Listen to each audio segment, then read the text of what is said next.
তো আমি এরম ভিডিও বানাই না, কিন্তু হঠাৎ করে আমি একটা ভিডিও তোমাদের সাথে শেয়ার করছি। সিগারেট খুব নর্মাল একটা জিনিস, মানে আমাদের এনভায়রনমেন্ট, সমাজ সব কিছু মানিয়েছে এটাকে নর্মাল। একটা মানুষ সারাদিনে 4 থেকে 5টা সিগারেট খায়, আমি ধরলাম 50 টাকার খায়।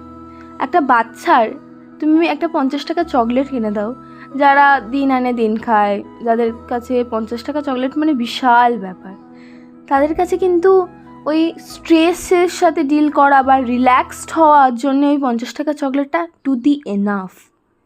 তাহলে আমরা ওই একটা সিগারেট খেয়ে নিজের মানুষদের কাছ থেকে দূরে থেকে, তাদেরকে কষ্ট দিয়ে, তাদের কথা কিছু না শুনে, নিজের স্ট্রেসকে রিল্যাক্স করার জন্যে একটা সিগারেট খেয়ে নিই।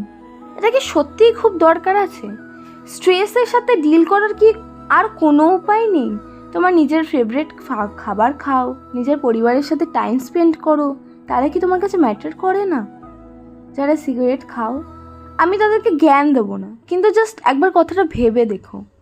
And please say no to cigarette, no to smoking. Bye by.